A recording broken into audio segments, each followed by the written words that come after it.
Good evening and welcome back to Mystic Matters. We are the Greater Mystic Chamber of Commerce. Good evening, Kristin. Once again. Thank you. I am seeing quite a bit of you, and I kind of like it. I can't get enough of you, Susette. I can't. Oh, sure, she says that all the time. Well, we've got an exciting show this evening. But before we get started, Kristin, we're gearing up. The summer's winding down for the Chamber. Say it isn't so.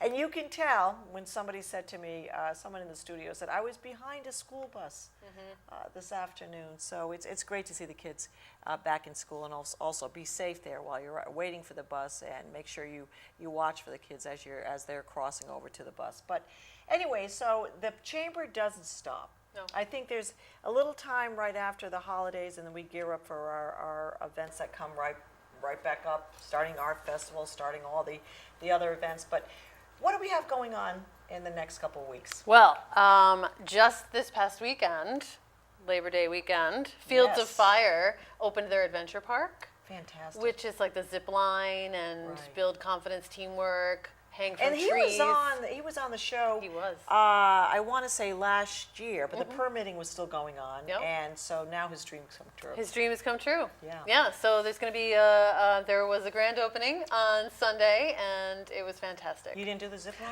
I'm not going to say that there's video anywhere of me doing the zip line. Also tomorrow, September 8th, is going to be the Fairview Oddfellows. They end their $14,000 drawing. Yeah. Well, we've discussed this, Kristin. We've discussed this. I have the winning ticket. I want to tell Tricia Cunningham that, but I think you should call her and remind her. I'm sorry. I'm sorry to disappoint you. Well, always. It is I what will it is. always be sorry. Yeah. So please attend that. That's Yeah, a business it'll be after great. hours. It'll It's be going to be great. a lot of stuff going on there. And then, of course, Mystic Eats Riverside Food Festival is this weekend.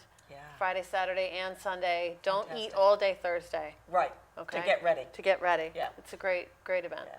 So once again, Kristin, we have a lot going on in our town, and we're very privileged to work and live here in Mystic. It was a wonderful summer for all of us businesses, and the tourists really came out this year. The restaurants were happy. Yeah. People were happy. Residents. We had a great art festival, and so now we gear up for the fall season and then into our holiday season. Well, Kristin, we talk about a lot about the Chamber and our staff, and of course Tricia Walsh, you, and Hannah Stewart, and of course Jonathan. But we always seem to really drive in there some of our favorite volunteers, and we have many of them. And I think I want you to do the honor this evening, since you work on a day-to-day basis, one of our favorite volunteers, to introduce our next guest. Great. Well, I will introduce Celia Gallop, who works at the Mystic Chamber for us. She is a fantastic volunteer. She's volunteer extraordinaire. Extraordinaire. She is always there for us, and I started talking to Celia during my lunch breaks, and she confessed that she used to live in Saudi Arabia. Now, I was very, very interested in this because of the cultural relevance, because of the difference in cultures, and I wanted to hear the stories. And so we got to talking, and she showed me pictures, and I said, you got to be on the show. Right. And another thing, Celia, when we get to know each other, of course, I've known Celia a very long time, her family, her sister, her brother-in-law, and it's nice when you get to that volunteer time in your life, and you can actually share these stories with people like myself and Kristin, and of course the staff that you work with on every other day basis. So we want to talk about your trip to Saudi Arabia. But I want to know, what in the world made you pick Saudi Arabia, and what was this all about, Celia, this time in your life? So why don't you give us sort of a history of why Saudi Arabia and how you went there and why you went there? Well, let me begin by saying that my husband was, at the time, he was retired military, and he was working an electric boat. During that era, it was time for, they had a great deal of trouble over at an electric boat, and therefore he decided he wanted to do something different. He's an engineer. So he put in a resume, and all of a sudden this headhunter found him and said, would you like to go to Saudi Arabia and build a city, a military city? And my husband said, sure, why not? And that's how it all began. Who does that? You want to build a city? I mean, as far as a city, I mean, I could do that with Legos. Be like, But honey, but over not- dinner. Right. By the way, we're going to Saudi Arabia. What? Right. Well, the Saudis needed a military Yes. city, and so that is how he got over there, and he worked for a Greek firm because they were the engineers in charge. And once we got over there, of course, everything changed. It was something like when you go into a new country, and especially Saudi Arabia, and the culture is completely 100% different than what we have. So we had to get a visa through DC, and which we did. And then I was worried about the housing. I Right. said, what kind of housing am I going to be living in? All I could think of was a tent. they're like, go over there and build your own house. Right. I mean, if you're going to build a compound, build your own. Yeah. But we want to just step back a little bit and just give us and educate the people about the time when we say the era. So what dates were these? That was between 1979 and 1981. Right. And it's two small young children. I mean, And really. two children. My daughter, Lisa, stayed with my parents in Noank so she could finish St. Bernard's. And my son, John, who was 7 at the time, of course, came with me. Right. And I thought it would be an excellent education for him. So I said, let's try it and let's do this. And so we got all the movers, everything was taken care of for us. We flew over there, and the first thing that hit us was going through customs. Customs was a little bit different than it is over here. They go through all your luggage. They go through everything. If they see a magazine with a backside of a woman, they take that out. They do not like anything showing Right. anything of any skin. Yeah, showing. Any Right. skin. So that was our first introduction, and it was an eye opener for me, I have to admit. And then we got into housing, and the housing were mobile homes that were brought over on the boat. So all American furnishings were inside. It was completely done, right down to the last plate. Huh. And all we had to do really was bring our clothes. So the amenities were fine. the amenities were in the housing. wonderful. In the housing, okay. Yes, it was in what they call a compound. And we lived with the Brits, the Germans, the Swedes, the Koreans, and that was basically it. And of course the Greeks, because my husband was number 2 man there. And we had quite a responsibility over this whole these are compound. people that also answered like the ad, or they sent in a resume Well, type of thing, or they recruited. no. Well, the higher ups, yes, you had to go through a resume search. They, the companies did their searches. The contractors, the Germans were the contractors, the actual building contractors, and what they did was they just hired. How they did it, I don't know. I never asked, and you didn't want to ask. Right. There's So- some things you don't need to know. No, You know what I mean? that's It's- right. It's something undersaid. Right. But it was kind of an interesting. We all settled in. It was the weather was very, very dry. It could get very, very hot, but then again, it could get very, very cold. We arrived there in January, and at night it got down to 40 degrees very easily, sometimes even colder. But in the days, it would go up to 80s, and that was in the winter. And in the summer, it could go to 120, but you wouldn't feel it because it was so Desert, dry. yeah. It's desert country. And they had everything in the compound. They had groceries. They had a pool, Olympic-sized pool. We could ride our bicycles. As far as all the women went, the women could ride bicycles. They could not drive. So how did you get around? We had a little shuttle, like, you know, and we had a driver that took us to town if we wanted to go to town.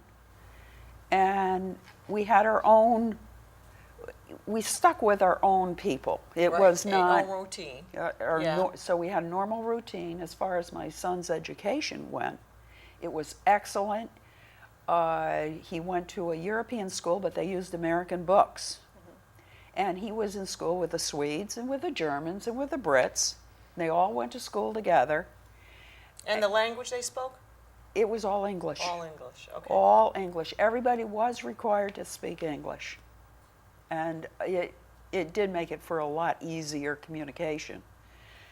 And then what happened was one day, and I have to point out my young son, who was 7 years old at the time, they had a march outside the compound. Now the compound was fenced, completely fenced around a 3-mile area. And he had to get all the children on his bus in, because the driver of the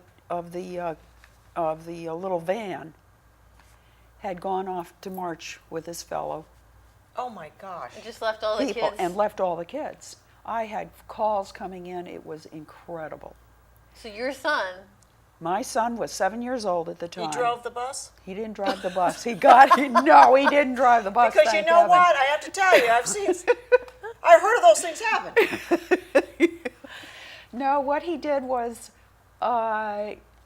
he got all the kids out of the bus, and he knew about a hole in the fence 3 miles behind the compound. And he took all those children in. Wow. And mothers were frantic, and you can imagine. I was frantic. I didn't know what to do. But Wow, and security that's scary. it was very scary. Yeah. so is that sense of insecurity, for instance, is that always underlying? Is that Yes. something it's always, so you're living this normal life, you have a routine, but But there's fear. There's fear. There's fear. Always There's fear. fear. Yeah. Always. Because I had to sign a contract when I entered that country. And that contract stated you must follow our rules, and if you don't, There'll be consequences. you will have consequences. so is that the military, or you were building a military Military compound, civic. so Right. it was Right. the military that gave you that, the Saudi Arabian military that gave you that contract? No, the Saudis went out, from what I believe is, the Saudis went out and they contacted this engineering group in Greece. And Greece went out and looked for people that understood how to build a military city. Okay. And that's how we really ended up there. I see. Wow. So on a daily basis, Celia, tell us your life on a daily basis. You wake up, okay? You're Hungry? yeah. What are you eating? You're in this compound. I mean, 3 miles. Yes, it is. It's large. It's large, but from where you come from, in No Wayne, Connecticut, I mean, you can go anywhere. Get in your car, and so on a daily basis, what did you do? Well, daily, I worked, kind of worked, out of a back office because women were not supposed to be working. And they needed typists. They needed somebody to type all their work. And so there were about 5 of us girls that would sit in there and we would type. Secretly? Secretly. typing? Oh, sure. Yeah. Secretly. Yeah. It's like, what is Secretly, Unless- what is that little noise back there? Unless the religious police, they got notified that the religious police were coming out to visit, then we'd scoot home. Or go to the pool. We would go swimming on a daily basis. We'd go to market with our driver. He would drop us off in Tibus, which was the town closest to us. Now, what kind of food are you buying at the market? Well, let's see. I was in a fruit and vegetable market, and where they had also the pita bread, and they would make that, and if it fell on the floor, it fell on the floor. They just pick it up and sell it to you anyways. It made no difference. It was a cement floor, and the dirt is around, and you just got used to it. Yeah. You would buy your vegetables and your fruit, but you would, when you took them home, you would put them in with a capsule of chlorine bleach into the sink with cold water and chlorine bleach because you didn't know what was in Right. in the vegetables. So you had to be very careful about that. We did get cholera shots before we entered the country. You had to do that because that was one of their diseases at that time. It's so hard to say, like, is dirt or the bleach, like, which one's worse? Yeah, you know? right. So Yeah. did you have an opportunity to make meals that the family liked? Oh, yes, yes. Because that's also a different, I mean, if you think about the culture that we have here today, it's easy to throw on a steak, whatever, but, You got hamburger. Actually, they had quite a bit of American foods there. Okay. Boxed foods, like your cereals. They had eggs. They had their biggest meat product was lamb or goat, and goat is very similar to lamb. And you would get lamb and goat, and you'd have rice and your vegetables, and actually it was a full. I mean, you got used to it. Yeah. You got used to the new environment. And Was there a time, Celia, that you really missed the United States? yes, Yeah. yes. I couldn't wait to go home for Lisa's graduation. She was graduating from St. Bernard's at the time, and I could not wait to get out of that country. Yeah. It seems like And- you're always holding your breath almost, like the religious police. Can you imagine? Oh, yes. It was, you never knew whether you're doing everything right or wrong, and you had to be very careful of what you said and how you said it. So, did you get an opportunity to visit any sites? Yes. Tell Yes. us a little bit about that, Celia. Okay, when we got out of country, we called it R&R, rest and relaxation. Did you Just do like that as a family, or? We did it as a family. We okay. went to Greece. You always left the country through Jordan. So since we were in Jordan, we stopped in Petra. And Petra was fascinating, absolutely fascinating. I think if anybody ever gets to the Middle East, they should visit. Petra. Go Yeah. to Petra. I enjoyed Greece. We stayed a month in Greece. And we stayed on the island of Rhodes and enjoyed every minute of it. And it was wonderful because I got to drive. Now, were you with other families? No, Okay, so that was. it was so just our family. Okay, but each family could do Whatever, their own yes. traveling if Yeah. they wanted. Yeah. Now, did you feel safe leaving the country? Yes, Okay. yes. And you said you had to go Actually, through Jordan. you because had to what go was through the other Jordan. choices you couldn't Well, go through? Tabuk is very close to the Red Sea. And it was on the other side of Dubai and, all the other places. And Aramco is on the other side of the country, too. So Jordan had the biggest international airline place to go to. So that's why we used Jordan. And we went to Amman. And it was a very modern city. I'm sure it still is. I like Jordan very much. But I have one instance of when Lisa got to Jordan. I brought her back after graduation, and we got into Jordan, and she's sitting in a cab driver, and this was hysterical. And the cab drivers over there drive like maniacs. They don't stop for anything. And all of a sudden, Lisa said, "I don't want to die in this country."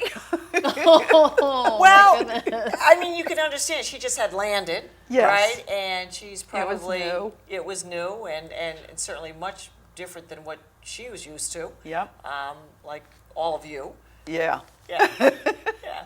So did you meet a lot of friends? Celia? Yes, we met a lot of friends. I had a lot of German friends. Our neighbors were German and Swedes, and so I made friends with them, and wonderful people.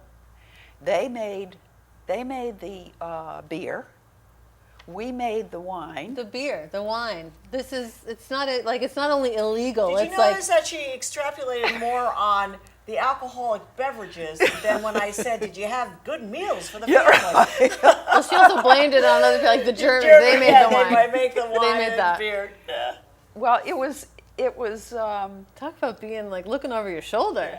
well, our winemaking, and we used jerry cans, 5-gallon jerry cans to make the wine, and we decant one, and then we would start on the next. Well, one day I was having a little luncheon in my little mobile home, and we had decanted a bunch of wine and put them in the bottles and everything, and I put them in the cupboard, and all of a sudden we hear this explosion.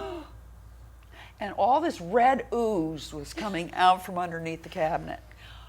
I ran to the cabinet, grabbed everything, ran out to the porch, and here is an Arab doing his prayers. Oh, And I'm no. throwing it in the garbage can. I threw the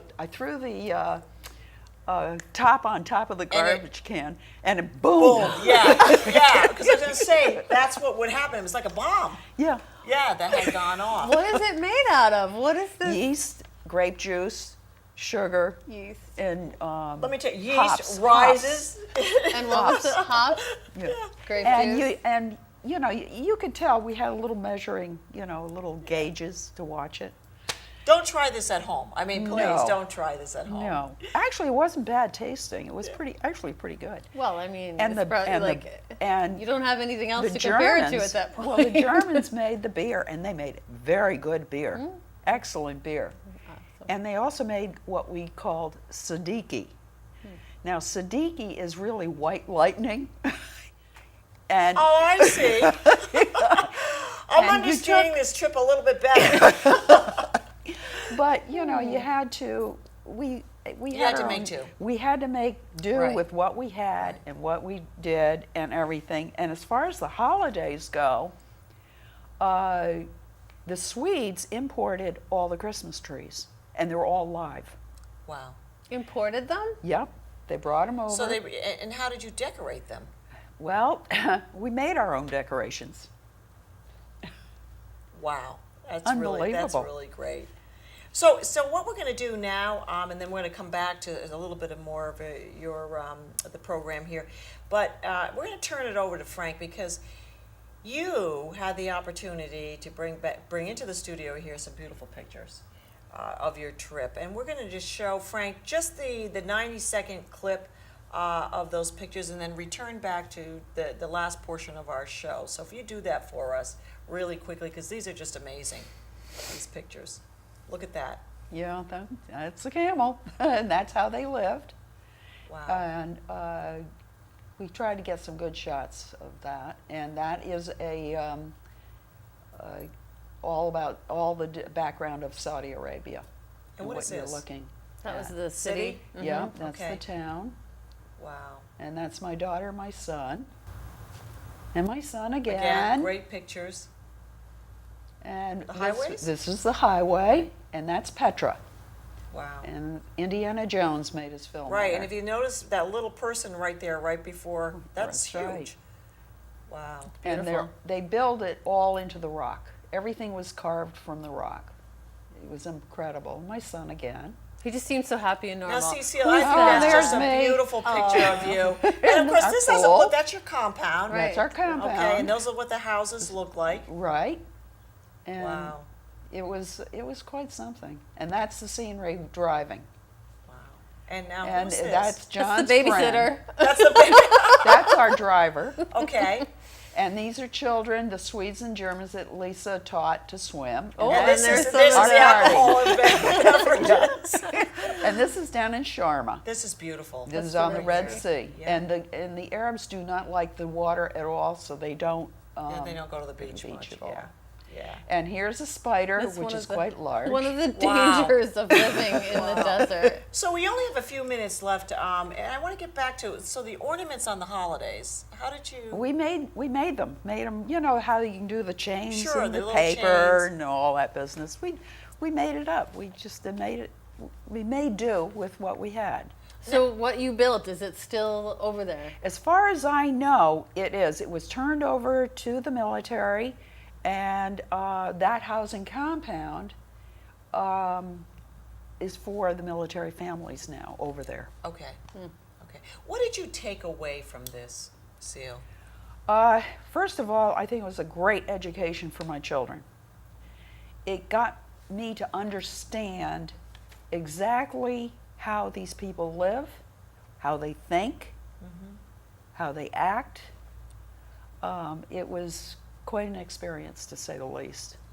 Yeah. And we talked a little bit about before the show and how grateful we are to live in a country like this. Absolutely. And it's something that I think everyone should take some time in their life and see a third world, how they live. Well, it's interesting that you said that, and I'll wrap it up a little bit because, you know, my family's from the Philippines, and I always said right before the children turn into sort of those teenage years, which would be like the 15, you know, be right before they drive, that they take the opportunity, whether it's a family member of an immigrant family or just, and take your kids to a third world country. Absolutely. And to realize that there is another world out there, but a third world country you'll have a real eye opener. Oh. And you come back. When I It's made my tremendous. trip back from the Philippines, I actually did one of those things from JFK. I got off and I kissed the ground Yeah. after a few months being